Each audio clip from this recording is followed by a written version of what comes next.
Hello, hello. There we go. Had my mic muted. What's up, guys? Welcome if you're on Instagram, YouTube.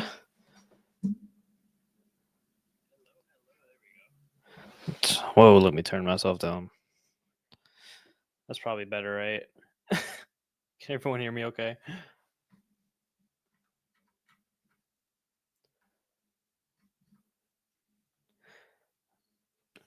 All right, hey guys. Hola de Nueva Zelanda. Nice. What's up? Gracias por estar aquí. Bienvenidos, bienvenidos. So, yeah, welcome back to the Michael Harper Spanish show, the live interactive new Spanish show, the almost daily show that has no set time or schedule, right? But yeah, feel free to go ahead and leave any comment or question that you got, whether you're on Instagram or YouTube. If you're on Instagram, feel free to head on over to YouTube. Might just be a slightly better like viewing experience, just because it's horizontally laid out and whatnot, so it might be better. But anyways, thanks for being here. If you're on YouTube too and you leave a comment in the live chat or a question, it's a little bit easier for me to pull it up on the screen as well. But whether you're on Instagram or YouTube, yeah, just leave a comment. We're going to start off with some Spanish Q&A. So any question that you got, I've got the whiteboard pulled up as well, and I am eager to answer any of you guys' questions as best as I can. While I'm waiting for any questions to come in, check this out over here below me. I don't have it on yet. I'll have it tomorrow or the next day. I think that they're pretty cool. These new shirts, they're really awesome. So if you kind of like the idea of wearing fluent and Spanglish on your chest, you got the Colombian flag colors, the American flag. It's just really cool. You can head on over to either michaelharperspanish.com and scroll to the bottom, or you can go to fluentandspanglish.myshopify.com if you're interested in that. I think it looks pretty cool. But yeah, guys, we're here for questions, so please let me know any questions you got in the chat. Let me know how you're doing, even if you don't have a question. Where are you watching from? Where are you at in Spanish? Are you kind of just dipping your toes in it, trying to see whether you want to learn it or not? Are you fully committed? Tell me right in a number. That's not too intimidating, right? Number 1 to 10. 10 being you are all in on being fluent in Spanish, and 1 being just kind of trying to figure it out. Like, where are you at? I'm interested to see where you guys who follow me are kind of feeling with your Spanish. And again, this is a cool show that we're doing now. So every day is going to be slightly different. Today, we're going to do a Spanish Q&A. Then we're going to do a speaking exercise where I'm actually going to give you guys something that I want you to do in practice. And then at the end, we'll do a little bit of a listening practice that I've got put together. If you've seen any of my listening practices on my podcast, YouTube, or Instagram, you should probably kind of know where it tends to that what they're like. I can't talk, but I'm thinking of my jugo de maracuyá. I've got this maracuyá. I think it's passion fruit, if I'm not mistaken. But this is like the best juice that's ever been invented. Nick is all in. Let's go. But yeah, I'll do like some listening, speaking practice. So I'll just say it over and over again, fast, slow, and then what a little bit different for me is I'll give you some ways to break down some of the useful phrases and vocabulary. So we'll do like a breakdown of it. I'll show you how to use and apply all of the phrases and vocabulary to your life. So I always want to do a little bit of this listening practice in these shows. It's been so long since I've been in school. I have no idea how to act still and sit down and study Spanish. Any tips? Yeah, my biggest tip is let's say, and the main question was no idea how to sit down and study. So a little story about me. I don't know how on earth I got through school, like high school and middle school and all that. I have no idea, because I didn't study. I never did homework, hardly ever.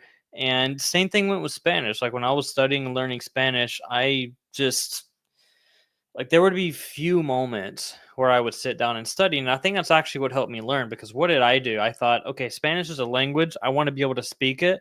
So I want to spend more of my time treating it like a language and actually practicing.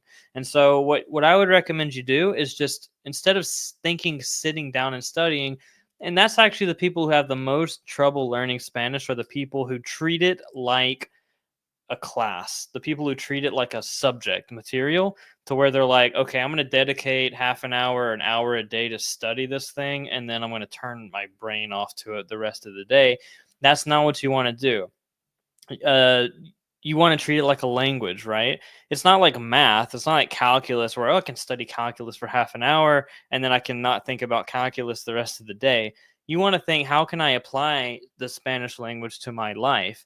Maybe that's just simply starting off by putting your phone in Spanish. Maybe it's, um, thinking, trying to turn your thoughts and translating as much as you can throughout your day to Spanish. Maybe it's listening to a couple of songs that you know word for word in Spanish. Like the last show, I'd encourage you to go back and watch it if you didn't. But basically, we talked about how to use songs with your Spanish learning. And it's not just about listening to songs, it's about being an active participant in those songs, meaning that you're singing along to it. You know what's being said because you've looked up the lyrics and you've listened to it over a bunch.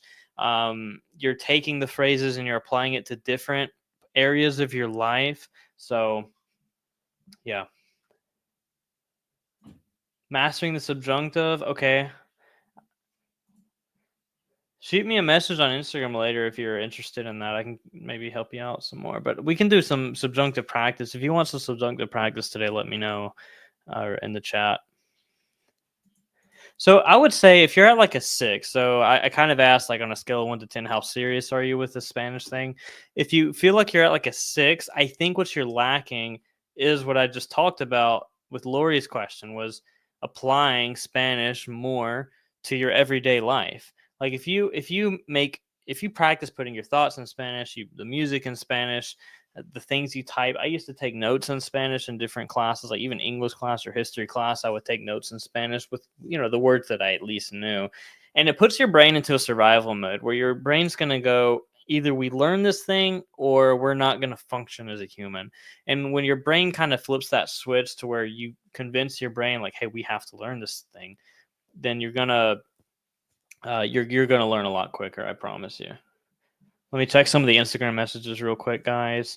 My parents are fluent, but I forgot all my Spanish they taught me as a baby. This year I want to learn it again. I don't know where to start. Start with that free training up there. I mean, not to like plug in my thing, but if you do check out that free training, the links in my Instagram bio and in the YouTube description, I would just start there. I mean, I think that's a great starting point. I think that free training is set up to where if you know nothing about Spanish and you don't know how to tackle it, it's perfect. And if you're an intermediate who's felt frustrated or struggled with Spanish, I think you'll get as much, if not even more, out of it. So I would start there, dude. That's a common issue, by the way, is where a lot of people grew up with native speakers that they can understand Spanish, but they can't speak it. So that's why I always say speaking is the most important thing you do. More than listening, more than writing, more than listening, more than, I already said listening, more than reading, reading, writing, listening, speaking, 4 things. So you got to speak. You got to speak. Watching from Manchester, England. Nice. Trying to get beyond B2. Yeah, I don't even like to assign the whole like B1, C2, C1. I think that's a good measure for sure, but don't even think about that, because you might be a C2 at what you've studied and learned. Like if you use Spanish the way I recommend using it, which is applying things to your life, like maybe you play golf every day and you are a C2 expert at talking about golf. But then when it comes to another topic you've just never cared about or felt interested in before, you might be more like a B1 level. And so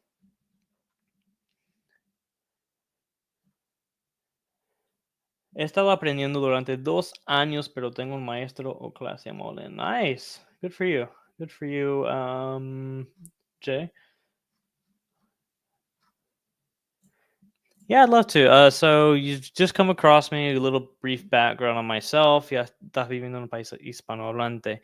Vivía. I used to live. I used to live in a Spanish-speaking country for. I mean, I've spent a lot of times in different Spanish-speaking countries. I spent at one point. I spent 6 months in Spain. I've spent pretty much all of last year in Colombia living there, and I'm back in the U.S. now for. We'll see how long, right?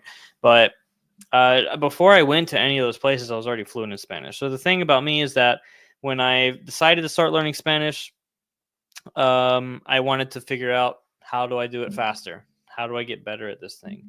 And so what did I do? I looked up how to become fluent in Spanish faster within a few months or whatever. And so after that, I really just focused on how could I learn in a sort of non-traditional way, I would say. Not that there's much wrong with that traditional way. I think that just the way that we're traditionally learning languages takes forever. I think a lot of it has to do, and I talk a lot about it in my free training if you want to check it out, but most of it is just revolved around um, we're not focusing on how to speak the language.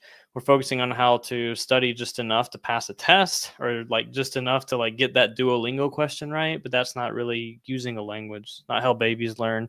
And so focusing on how to speak in the present, the future, the past, the conditional, that's what I dived into. I figured, hey, verbs are the most important and hardest part of learning Spanish. So what if I just learn all of them first and then trust that the vocabulary and everything else will come with time? That's what I did. And absolutely, yeah. All right, so if you have any other questions, guys, feel free to drop them into the comments. What I'm going to do now is I want to kind of do like a little bit of an exercise for you guys. The point, this is a speaking exercise. So I mean already we're 13 minutes into this and I've already talked so much about the importance of speaking, and hopefully on Instagram you guys can see this okay, but the most important thing you can do to practice Spanish is speak. You have to speak. Something happens in your brain where you learn so much better when you have to recall information, form your own sentences, and spit it out as opposed to listening. And we kind of saw someone in the comments where you've got someone who grows up in a Spanish speaking household and they can't even speak Spanish that well. They can understand it, but when it comes to speaking, that's where it gets difficult. So I want you guys to take this exercise I'm going to give you and apply it over the next few days. And I guarantee you're going to feel that your speaking gets so much better. Here's what a lot of people do. A lot of people will take like 50 different verbs at a time. I'm exaggerating, of course, but you'll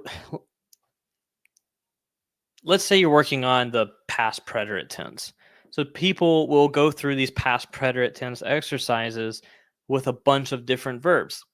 That's okay. There's nothing wrong with that. But when I really felt like I wanted to get better at something, and I felt that's what differentiated me a lot too, is the way that I would practice. I used to do this with soccer too. I grew up playing soccer, and I always felt like I was pretty good at it because I found creative ways to practice that other people maybe weren't doing. And so the same thing happened when it came to Spanish. I want you to take 3 verbs today. Just 3, okay, when you're practicing. Maybe it's easier to do it with regular verbs. Maybe you want to throw in a couple of irregulars, whatever you want to do. Like let's say we're doing hacer, comer, and caminar, whatever. And I want you to become an absolute expert on these 3 verbs. Not 30, not 300, not 13, but 3. Okay? So instead of trying to focus on a lot of different verbs at once, I want you to just take 3 verbs. In whatever tenses you're working on. Maybe you're working on the subjunctive and you're pretty advanced. Maybe you know the conditional. Maybe you're working on auxiliary verbs, which means haber, to have done something. Maybe you're just working on the present and the past right now, and that's all you've got. Whatever it is, I want you to use these 3 verbs and conjugate it in every possible subject and in every possible tense. Every subject, every tense, and in different situations that actually apply to your life. So an example, hacer can mean to do or to make. So I'm not just going to be like, hago café en la mañana. I make coffee in the morning, and then I'm like, oh, good, let's move on to the next verb. I eat pasta every day. Como pasta todos los días. I walk every day. Camino todos los días. Done. I practice and that's it. That's not what you want to do. I want you to go, I make coffee every day. He makes coffee every day. She made coffee yesterday morning. We will make coffee tomorrow. I would have made coffee, but this. And then you can stop talking about coffee and you can start talking about something else. You can start going, hey, I want to make you dinner tonight so that we can eat together. Or, hey, she ate at my house last night and then she walked for 10 minutes afterwards because I made her eat too much. I don't know, but you can kind of see where I'm going with this. If like that was kind of what I mean, Lori, this answered your question from earlier. I hope you don't mind that I pull it up, but if you just start sitting there and like, I don't know how to sit down and study this thing, I don't know what to do, just do this. Just take 3 verbs. You can type in ChatGPT, give me 3 random Spanish verbs. Or you can just be like, what are 3 things that I did today? Those are 3 verbs right there. And then I want you to apply them to your life. Make as many examples as you possibly can and different situations and different subjects and for different tenses until you don't have to translate. And this is the key to this exercise, until you don't have to translate anymore. And it just becomes muscle memory. All right, we want muscle memory when it comes to this. You shouldn't have to think about how to say, hey, I want to do this today, or I want to make whatever. It should just be something very natural to you. That's a great idea. So let's prompt ChatGPT to make you some exercises and whatnot. And I'm glad that this helps you. Try that out today, guys. I promise it's going to be super, super useful. All right. So, and again, speak out loud. That's the most important thing. I should have wrote that here. But the last thing I'll say about this is you have to speak out loud. Don't keep it up here. At least write it down. And feel free to use ChatGPT to check your work. ChatGPT is the best translator out there, quite honestly. So, okay, guys, we're going to do, make sure there's no other questions in the chat here. Feel free to ask questions while you're here, by the way. I want to do a little bit of listening practice now. This will be recorded, by the way, and posted to my YouTube channel. And if you're on YouTube, like and subscribe so other people can see this stuff as well.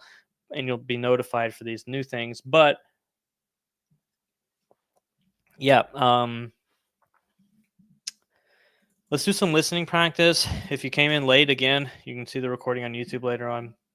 But what I'm going to do is I just take something really short, because again, the idea when I'm like doing listening practice or speaking practice, like when I would watch movies, I never really watched movies and shows in Spanish to learn.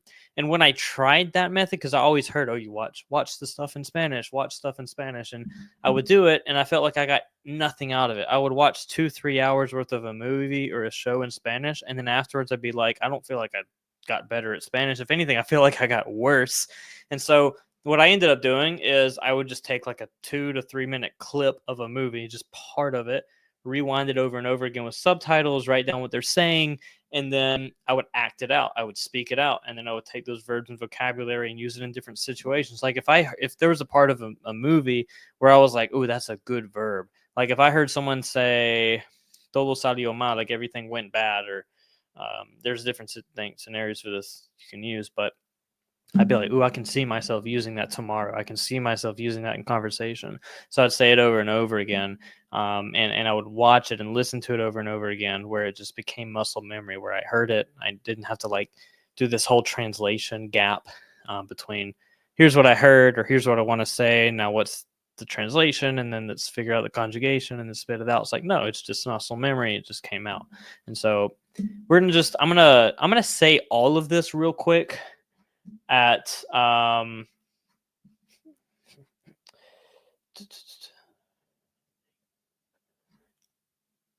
I was reading something. I'm gonna say all of this stuff real quick at a normal pace, then I'll slow it down, and then we'll break it down kind of like line by line and verb by verb and whatnot. So let me have some more maracuya. Ok, ayer fue uno de esos días en que todo salió mal.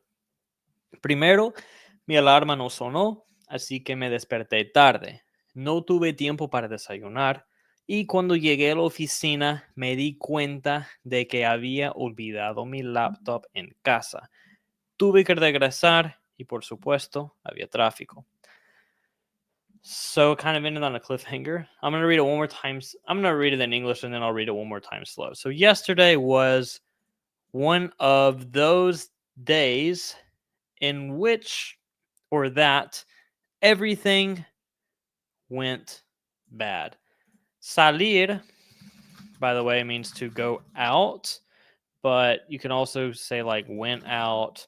But there is a phrase salir mal means to go bad, like a event or situation or something like that. I'll leave that down here. We'll come back to that. First, my alarm did not sound, didn't go off. Así que means so. I woke up late. No tuve tiempo para desayunar. I didn't have time to breakfast. Literally to breakfast.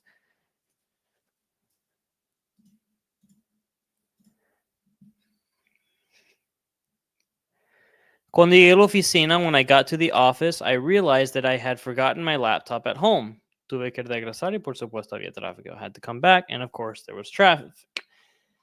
RY Riot says the thing keeping me from taking you seriously and he king out of your paid content is I became 100% fluent in less than 1 year. And how do you stand by that impossible statement? I stand by it because it's not an impossible statement. I mean, I understand the skepticism. I get it. But if you think it's impossible, then it is impossible. Like if you think there's no chance of you becoming fluent in an accelerated amount of time, who cares if you become fluent in it within a year? I'm just giving you the methodology to where if you want to become fluent within a year, you can. And I've seen a lot of my students do it. I did it myself, which is why I feel confident standing behind that statement. Not everyone does. Not everyone wants to. But if you want to, I'm going to give you the tools to do that. I'm going to show you what you actually need to focus on and what you don't need to focus on in order to be able to do that. But if you don't think it's possible, then you wouldn't. It's definitely not possible because why would you do something that you think is not possible at all? So 100%, you're not 100% fluent at anything. Show me one thing you're 100% good at. So, but anyways, let's break this down a little bit. So yesterday was ayer fue.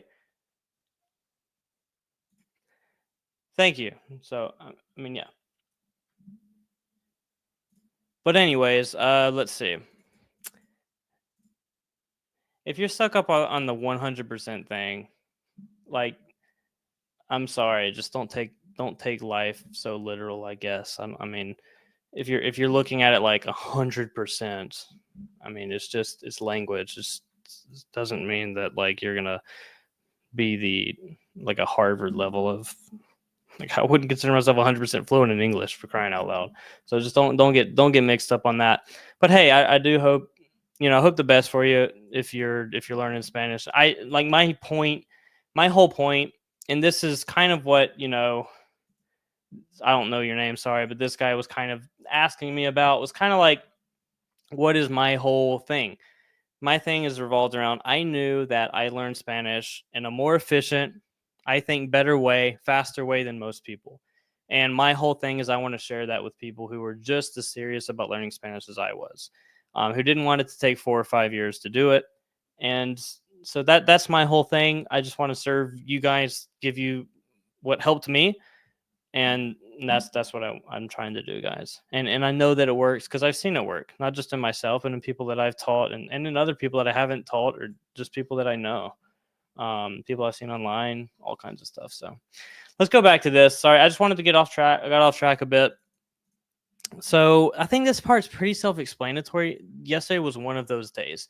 If there's any part of this where you're like, hey, help me break down that part a little bit better, I don't quite understand that, then I want you to let me know in the chat, whether you're on Instagram or YouTube, and I want to stop and I want to help you with this stuff. I want you to like if there's something when I was learning Spanish, it was really frustrating to like see a part of something and be like, that doesn't seem right in English. Why is it that way in Spanish? Or just it doesn't click for me, because I want to make sure that there's something I explained where it clicks. En que todo salió mal. And I know it kind of, this is just past preterite tense, so you just have to conjugate salir for to go out, or that something went bad. So this is the phrase that we use, todo salió mal. You could also say something like, todo me fue mal. Everything to me went bad. So you can definitely use ir, like fue, conjugated in the past for ir, to say that something went bad. Absolutely. So first, my alarm did not sound. Trying to think if there's another way to maybe say this. But that's the most common way. Sonar is to sound, or like to go off. So mi alarma no sonó. Así que. So I don't know. Again, I don't know why. Así can have different meanings. Like if you say así, it can mean like this or like that. But if you say así que, it means so. And if you're wondering why, I don't have an answer for you. I don't think a lot of people have an answer for you. It's just that's the way it is. And it's one of those things you can memorize. Así que me desperté tarde. I woke up late. We did a little bit of in the last stream that we did on the previous show. We had some explanation on like reflexive verbs. So I think I would go back and watch that. It was towards the beginning if you're confused on that. I didn't have time to breakfast. So when you're saying to, or you can replace the word to with in order to, you want to use the word para. So this is a question. Cuando llegue a la oficina, should it be imperfect? No. And here's the main reason why. So preterite would be like I arrived. Imperfect would have been more like I was arriving. You could say that though. Absolutely. Now that I'm looking at, like, I didn't read this next part, but yeah, you could definitely say, but here's what I would do. If you're just saying when I arrived, when I was arriving, it would sound better maybe to say while if you're going to use the imperfect. So maybe I would say like mientras llegaba, or mientras estaba llegando would be more like while I was arriving. That you can definitely say that. This phrase here of me di cuenta de que, it sounds super complicated. It's a super, super useful phrase. Yes, you could use entonces instead of así que, for sure. Great question. Well,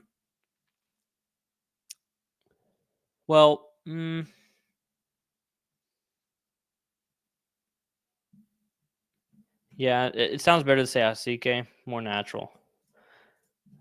Let's see. Mientras estaba llegando, me di cuenta de que. All of these 5 words to say I realized. Here's what I don't want you to do. Realizar might seem like it should mean to realize something, but it actually means to carry out, which is funny, right? So do not use realizar to say to realize something. To realize is darse cuenta de que. I know it's a lot. It literally means to give oneself account of that. You should not probably memorize that. What I would do is I would just memorize something like this. Okay. Me di cuenta, I realized. Te diste cuenta, you gave yourself account. You realized. Se dio cuenta is he, she realized, or someone's name. And then you've got nos dimos, se dieron cuenta, etc. And then you're going to add, if you're going to say, I realized that, you would just add on de que. So I realized, me di cuenta. I realized that is me di cuenta de que. And then we've got here,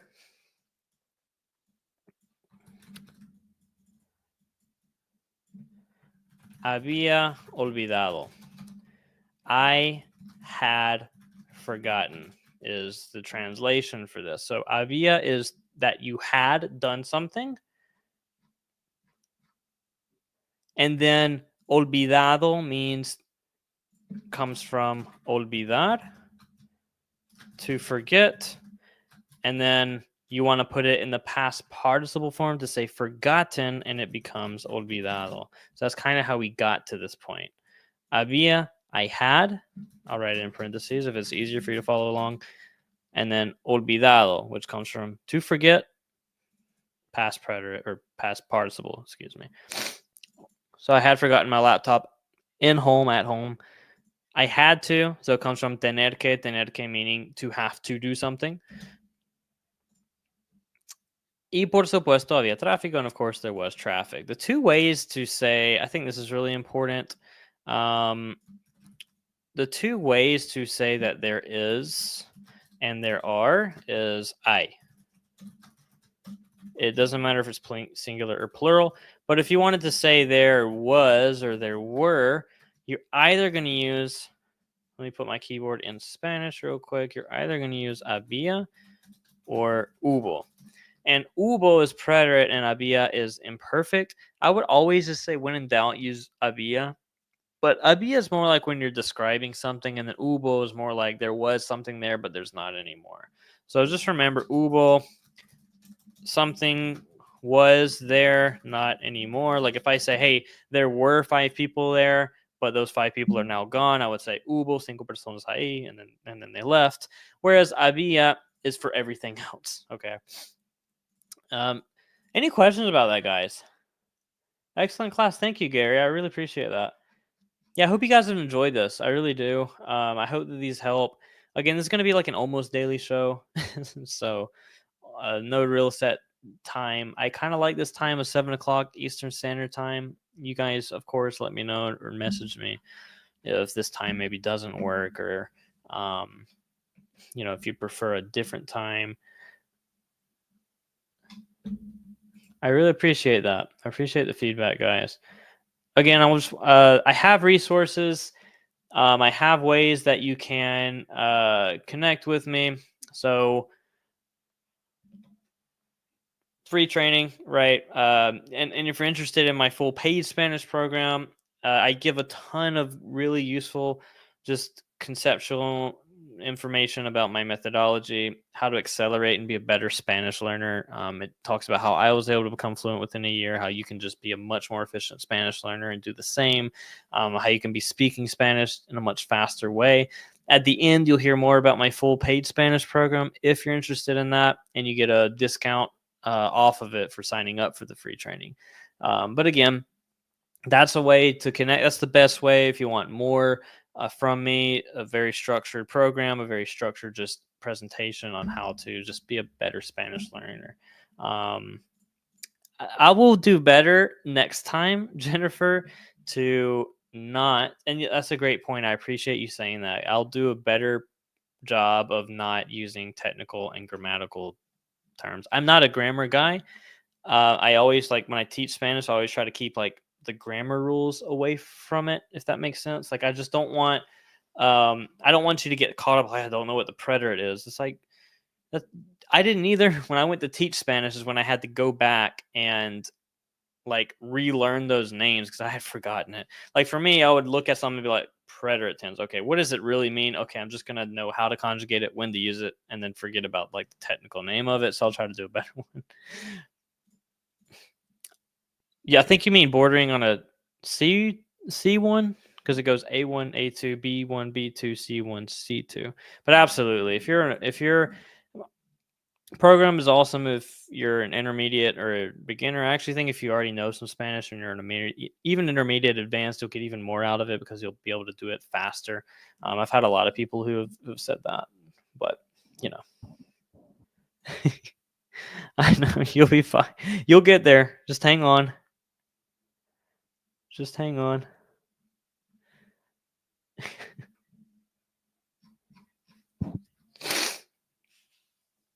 You'll be okay.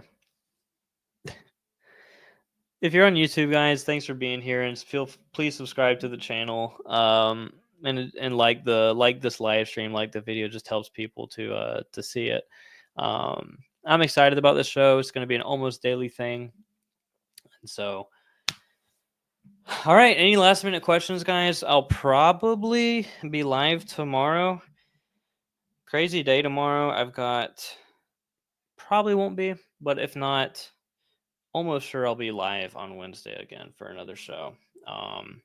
So yeah. ¿Dónde está el descuento en el entrenamiento gratis and the free training? If you sign up for the free training, you get more than 50% off the program for a limited time, and you just learn more about it as well. But that, again, the main thing I want, whether you care about the program or not, is I want you to at least kind of get a feel for what I think you should and shouldn't focus on in Spanish. So definitely just check it out. So yeah, I appreciate you guys being here, especially if you're new. If you've been following me for a while, thank you even more for hanging out and trusting me with your Spanish learning stuff. It's an honor. Love helping you guys. So I read this as different ways the world can change. I'm like, I don't know if I can help you with that, but the ways words can change are with verbs, pretty much. And there's let me. This is the I do want to talk about it. I'll talk about this and then I'll end this. But before you go, I think this is a really good topic just to touch up on. It's like how words change. The words that really are going to change are verbs. Like that's why my program is emphasized on getting you to learn every possible verb tense and conjugation, because I know that if you know that, then you have a fighting chance of becoming fluent. You have absolutely no chance at all of learning Spanish and becoming fluent if you can't speak in the future, if you can't talk about what would have happened if something happened, of what you wish would have happened, of if you can't talk about your hopes and dreams of what didn't happen, that's subjunctive. If you can't talk about what will happen in the future, what would have happened, what did happen, what is happening right now, and what happens every day. Notice the vocabulary itself doesn't change. Like if I say I make coffee in the morning, that's a sentence. I could say I made coffee in the morning. I will make coffee in the morning. I would have made coffee. So you can kind of see where I'm going with this. Coffee in the morning, coffee in the morning, coffee in the morning. None of that changed. But what changed? I make, I made, I will make, I would have make. And the verbs are pretty easy in English. So imagine Spanish. Spanish is a heck of a lot more complicated when it comes to verbs, which is why I put my focus on it first. Like that's the main thing you need to focus on. All the rest will come. The other ways that words can change are very simple, like plural versus singular. Like if I say apple, manzana. If I say apples, manzanas, you just add an S at the end, right? The other way might be with adjectives, but again, it's very easy. It's just bonito if you're a dude, bonita with an A if you're a girl. If you're saying good coffee, coffee's a masculine word, café, bueno. If you're saying good person, person being feminine word, persona buena. You can also say buen café, buena persona for these specific scenarios, but it's just to show you that like bueno, buena, it's not much changes, but what really changes are the verbs, and that's where your focus should be. Had a couple questions I just wanted to get to from Instagram real quick, guys. ¿Cuál es el mejor acento en español que te gusta? El acento colombiano, definitely. Colombian accent. I like sometimes the Spain accent when it's not annoying. Every accent is just cool in its own way, for the most part.